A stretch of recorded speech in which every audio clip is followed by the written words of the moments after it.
saya paling kecil, saya tak tahu. Kalau dia kata kami dah bagi neraka, saya terima je lah. Sebenarnya kalau mengikut apa yang kita fahami dari firman Allah dan hadis Nabi, dia tidak kira sama ada adik-beradik itu yang paling besar atau paling kecil, kurus atau gemuk, itu tidak jadi ukuran. Okey? Tidak jadi ukuran. Okay. Jadi yang kecil jangan dibuli oleh yang besar. Ini asyik kena bully aja tak? Baik. Hak. Ya, bagi tahu dahulu kepada mereka bahawa apa yang sudah kita lakukan selama ini adalah tidak menepati kehendak Allah. Lalu apa? Mereka beristighfar kepada Allah. Kita balik lagi di atas kertas. Tapi apa yang sudah kami bagi kepada you, itu kami berikan kepada kamu. Alhamdulillah, kebaikan daripada mereka. Jadi saya ingin mengembalikan, ikuti dahulu ketetapan Allah. Taib, setelah itu anda nak berbuat baik, maka itu kebaikan untuk anda sendiri. Tapi jangan sampai disamaratakan, kerana tiap-tiap keluarga berbeza kepentingannya. Mana saya mesti ada kekuatan, Ustaz. Dia nak bercakap tu lelaki. Semuanya lelaki. Abang-abang yang paling tua. Ya. Dan nak membetulkan tu. Selama ini budaya kita terlalu mempengaruhi kita. Padahal dalam ayat Al-Quran tadi tidak disebut soal lung ke ling ke, okey, ling lung ke, tak ada.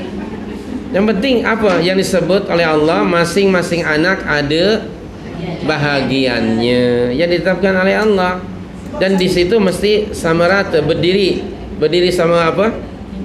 Berdiri sama tinggi, duduk sama lenguh. Jadi harus sama-sama itu. Okey, harus sama-sama antara semua adik-beradik. Dia tidak boleh rasa, adiknya rasa, oh saya ni yang terkecil, apalkanlah daya. Kemudian abang-abangnya semuanya hero belaka, kemisai tebal-tebal. Oh, kita pun takut tak? We are not talking about the physical, tapi ketetapan Allah Subhanahu wa ta'ala. Saya tidak merasakan, saya misalnya lelaki, adik saya semua perempuan yang satu ayah. Kami ada berlima, abang saya, Safwan, 3 orang perempuan. Saya tidak menampakkan diri saya ini orang yang garang, tidak. Allah menyatakan begini, Rasulullah begini, berapa hartanya, apa peninggalan ayah. Karena saya banyak di luar, mereka lebih tahu. Kepada siapa hutangnya, so saya bagi tahu masing-masing adik. Okey, kamu cakap.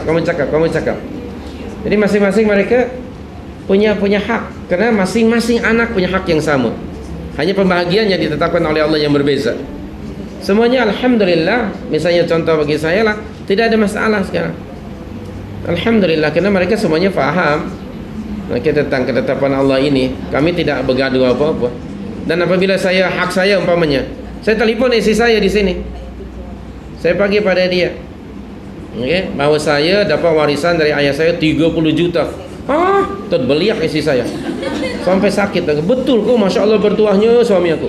Rupiah lah. Dia pun down lagi.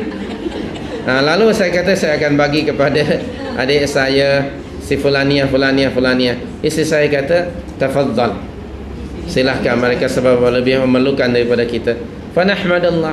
Jadi saya balik lenggang kangkung ke bayam, tak ada masalah. Baik, yang penting saya sudah bebas. Ayah saya, mudah-mudahan Allah Subhanahu wa taala menerima kebaikan beliau dan mengampuninya insyaallah ya. Allahumma amin.